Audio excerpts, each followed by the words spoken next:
Welcome to our module on developing an advocacy agenda.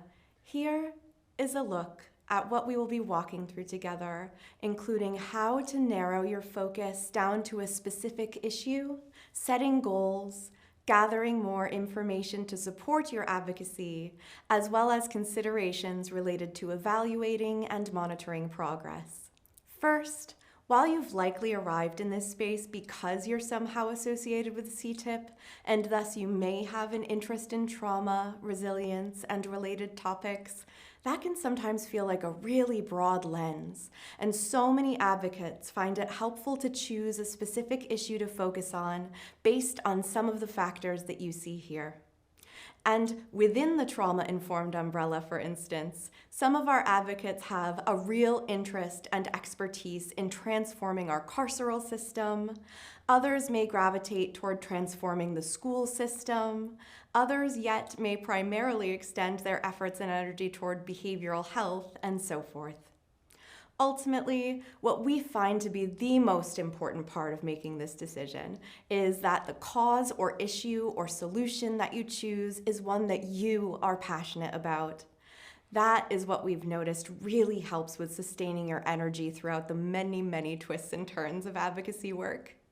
Once you've got a general sense of what you want to work on, that may be enough to give you a direction to go in the way of information gathering without even needing to take an extra step to get more specific. At other times, though, when thinking about what's needed in an advocacy strategy, breaking a more general topic or issue that you want to pay attention to down to identify a very specific issue to target can be really helpful. The prompts on this slide can be a starting point for thinking more deeply about what that might look like. And as you're thinking about the issue that you want to target, it can also be really helpful to consider what factors make a policy solution, as opposed to some other type of solution, a good fit to address your issue. In the context of CTIP, we often look at how a policy intervention can serve to optimize the relationship between social environments and well-being as a guidepost. Once you're able to identify how a policy solution is the way to go to address the issue, consider what the policy lever is, or who actually sets the policy. This is something that's important for setting advocacy targets, something we'll talk much more about in depth later. Also, taking a look at what might happen if we do nothing. Maybe the issue would get worse overall, and there's evidence for that. That can be important information. So too can considering the possibility of other impacts that changing policy might have, including whether certain individuals, populations, groups, institutions, or systems may be impacted adversely or disproportionately. And you'll undoubtedly be thinking more deeply about this moving forward, but as a preliminary consideration, it can be helpful to inform thinking. We'll be getting more into formalized research in a moment, but before you move into information gathering, it can be helpful to start at a high level to think about what kind of evidence may help you get a better understanding of the issue, just as an initial brainstorm to guide you. Additionally, many issues are much more complex than they appear at first, and as this iceberg image depicts, sometimes to see the real issue, you have to go deep below the surface. For instance, if you're looking at increases in petty crime and substance use during times of national socioeconomic challenge at the surface level, and jump right from there to building a policy solution, you may miss the underlying issue that people between the ages of 18 and 30 aren't able to find secure jobs that pay a living wage. And even if you stop there, you may miss noticing that this is disproportionately impacting BIPOC folks, which may bring you to overlook stats that reveal that injustice and inequity embedded in the design and implementation of labor laws is there. There's insufficient investment in primary education in marginalized communities. There's a lack of affordable housing in urban areas, and, right? So the policy solution to each of these levels of analysis will look very different and will have a different impact too. So really going deep to consider what the issue you're actually trying to solve through policy change is an important piece of this work to do up front. Your issue analysis will be stronger for recognizing how systemic and institutional forces influence policy choices, and the administration of services and benefits that contribute substantially to pressing problems that are often otherwise attributed to individual inferiority. We see those through a trauma-informed lens here. So ultimately, if the issue is that you're initially looking at depends on another issue being resolved first, you may find it useful to recalibrate a little bit so you can set actionable, achievable, and meaningful goals. Speaking of, goals that are ultimately what help transform good intentions into impactful action. The first general consideration is to find your North Star. With so many different dynamics and demands involved in advocacy, it can be very easy to be pulled in a lot of different directions that can impede your change efforts. Keeping your eyes on your North Star, or basically what, based on your mission, vision, values, purpose, and perspective, what is the high-level headline of what needs to be accomplished?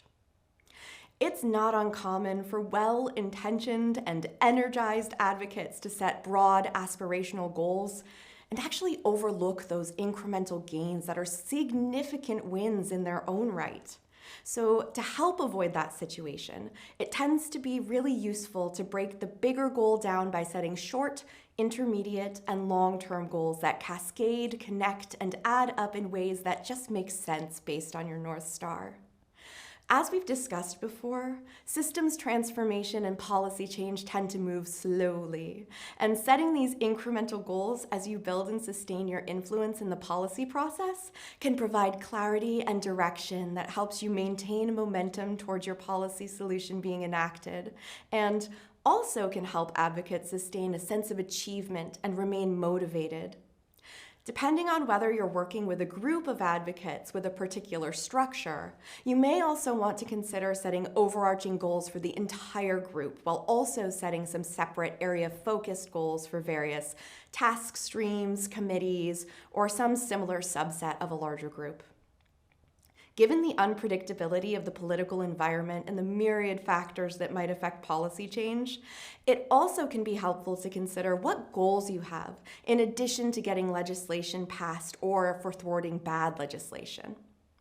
This is going deeper than just, well, my goal is to get the bill passed and then to have it enshrined in law. Well, maybe you want to raise public awareness about your issue and policy solution, or perhaps you want to have X amount of people make Y amount of calls to their legislators by Z time frame, or maybe you want to get a certain amount of news outlets to write about your issue or policy solution.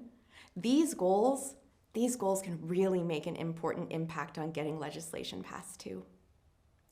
We also want to uplift the significance of collaborating in this part of the process. Our Modeling the Model module speaks to cultivating authentic collaboration aligned with the values and principles of a trauma-informed approach to advocacy work for more information on what that could look like. It's also important to know up front whether you currently have the capacity, systems, and processes needed to achieve each goal, or if there's maybe something related to capacity building that needs to take place prior to the achievement that may then become the new goal. Which brings me to the importance of keeping in mind that you will continue to revisit and reflect upon these goals, and that you will likely need to add in some additional goals, or at the very least, you'll be editing your original goals throughout the process. It's important also not to get too oversaturated with goals, and we've found it particularly useful to prioritize just a few goals containing differing pathways to achievement, so there's some flexibility built in to pursue emergent opportunities and respond to curveballs that get thrown. And finally, being action, strengths, and solution-oriented in setting goals can, in our experience, similarly keep advocates invested, motivated, and anchored to the trauma-informed model. So, in addition to highlighting the urgency and severity of the problems that exist, putting equal or even more focus on how making meaningful progress toward improving the situation through solutions that build a more resilient and healthier future for us all is achievable in whatever context you're engaging in advocacy as a strategy to consider. In terms of the actual framework for setting these goals, let's take a look at SMARTY goals. You may have heard of SMART goals, and that framework is an effective and concrete approach to driving results. But without an explicit equity and inclusion component, goals are much less likely to produce better outcomes for marginalized communities, address disparities, and support belonging. By incorporating equity and inclusion into your SMART goals with intentionality, by instead making it SMART E goals, you can ensure your advocacy work demonstrates commitment to equity and inclusion anchored by tangible and actionable steps. So, starting with the S, this stands for specific, which captures the who, what, where, when, why, and how for your proposed solution. The M is for measurable, which invites you to consider how will you know when you've reached your goals. This is where you'll likely want to identify some key tactics that you'll use and benchmarks or metrics that you'll need to hit to achieve the goal. The A is for achievable, which encourages you to anchor yourself in a realistic sense of hope by asking yourself what's possible.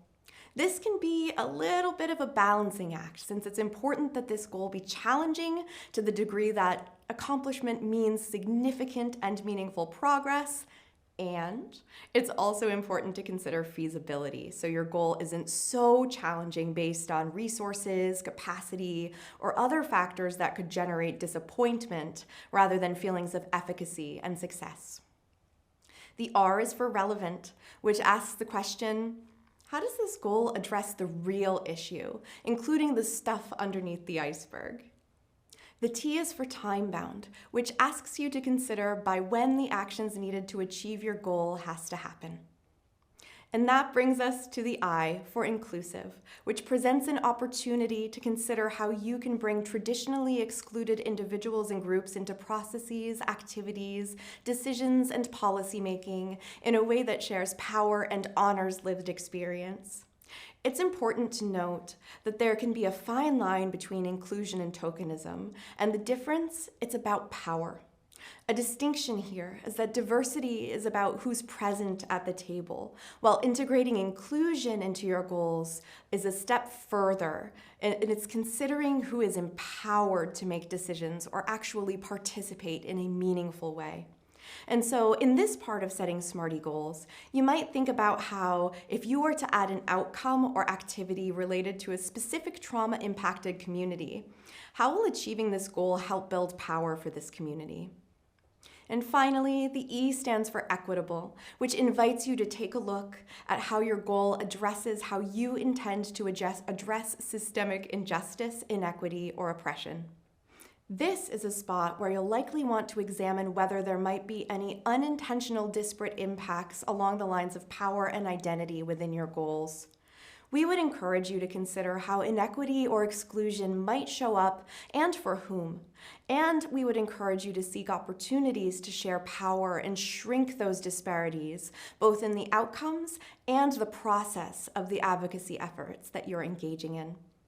Collectively, we have an opportunity to create a better world that reflects the best of who we are as humans. And SMARTY goals, that can help us achieve that vision.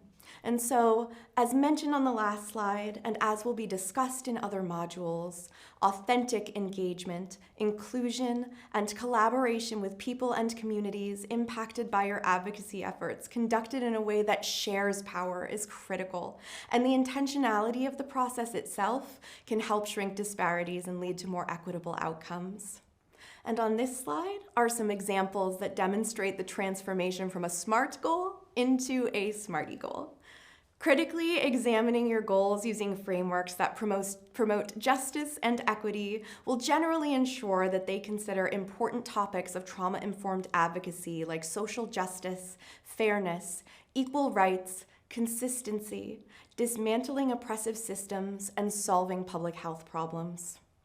And we invite you to consider, based on what we've discussed so far, how might you pare down your chosen issue to its essence and set one SMARTY goal related to advocating around your issue? Conducting a policy analysis by taking a look at what's already happening ensures that you've gone through a systematic process to devise an effective advocacy agenda. Since your strategy will depend on the problem, the desired outcome, and the characteristics of the change agents and target systems, it's really important to investigate the questions that you see depicted on the slide, along with many other possible questions that you might come up with to craft an agenda that meets needs and creates sustainable change. It also helps you from replicating work, and you may find that you can actually join forces with other advocates working toward a shared vision of a preferred future. Taking a look at the general status quo and getting an understanding of relevant policies that either attempt to eliminate a problem altogether, alleviate a problem, or keep it from getting worse.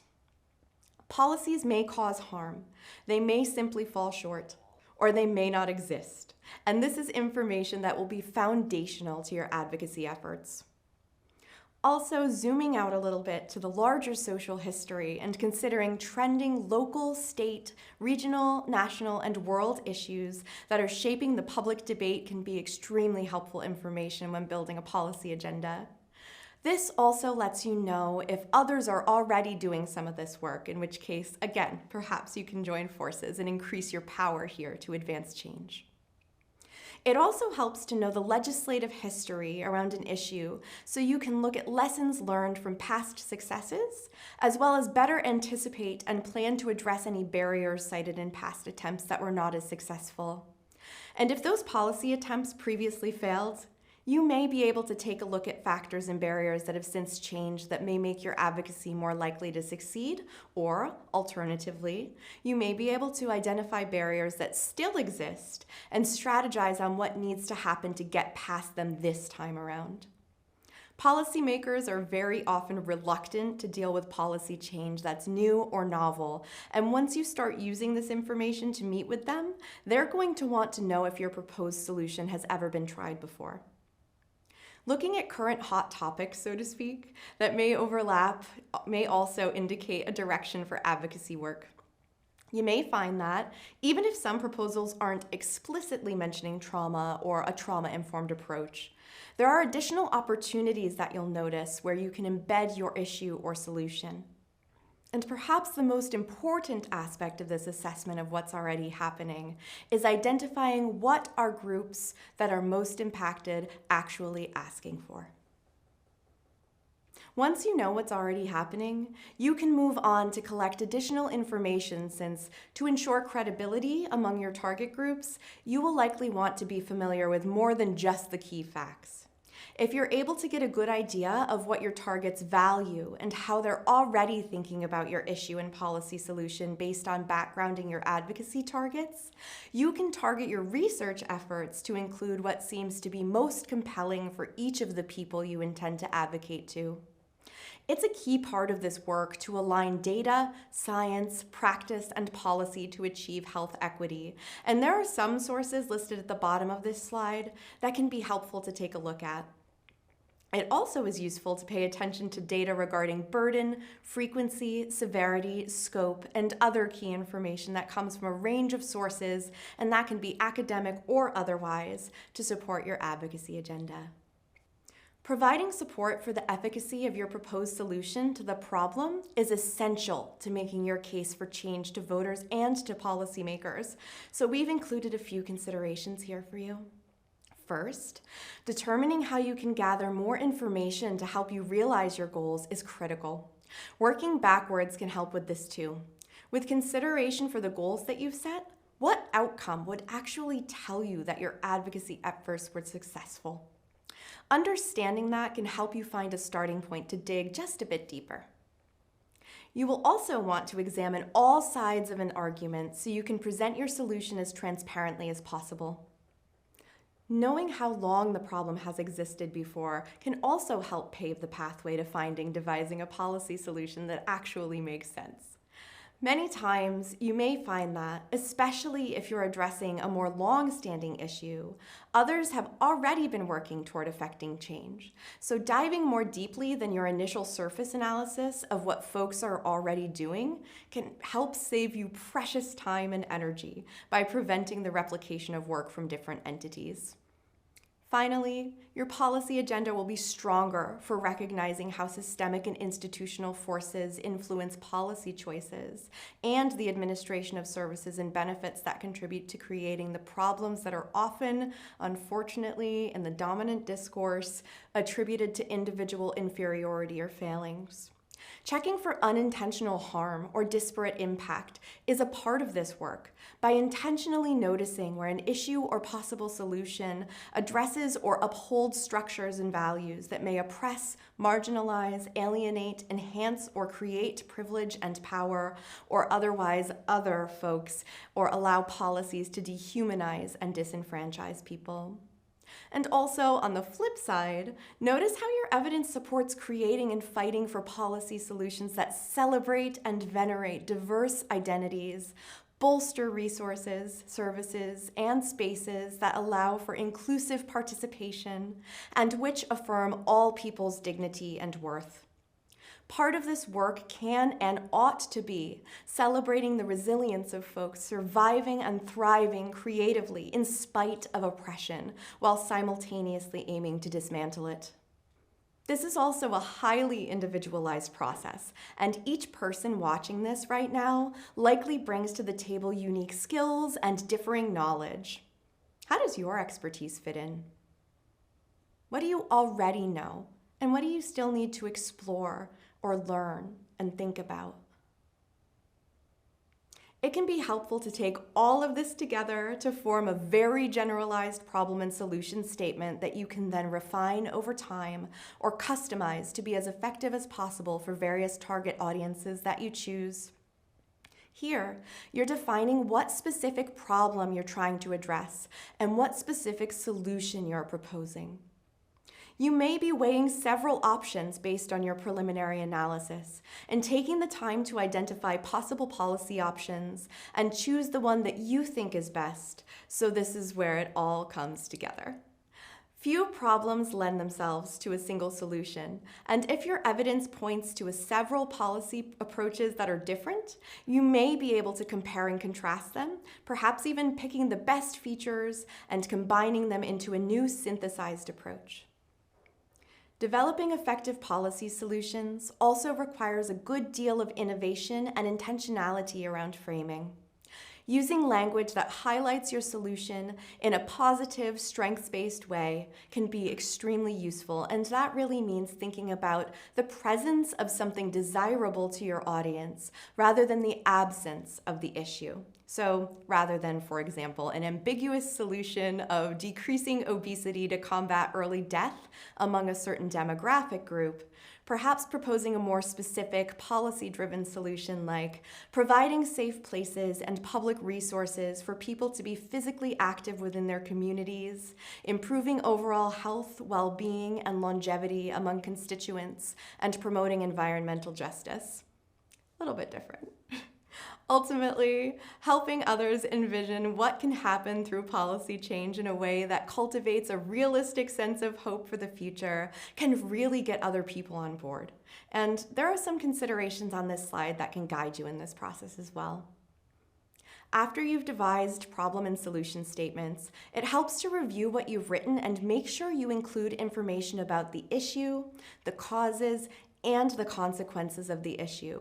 And another thing that can really strengthen your solution statements are to look for ways that you can mobilize those strengths, capacities, and resources to increase social and economic well-being. And finally, monitoring and evaluating progress entail ongoing processes of collecting and analyzing data to determine how well a policy is being implemented as compared to anticipated results, whether the goals are being fulfilled, and looking at impact and sustainability. All of this enables the incorporation of lessons learned into the decision-making process to improve policy implementation or to further policy advocacy efforts moving forward. And I've included some sample considerations here, but like so much of this module, I'm really just scratching the surface.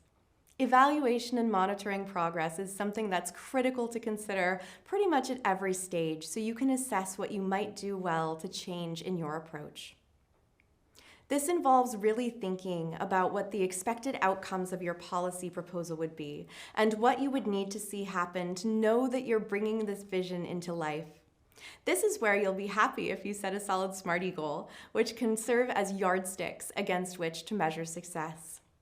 Depending on where you are in your advocacy journey, you may be looking at successes across your policy advocacy activities, or you might be monitoring the long view and evaluating the implementation of a policy change that you helped get passed.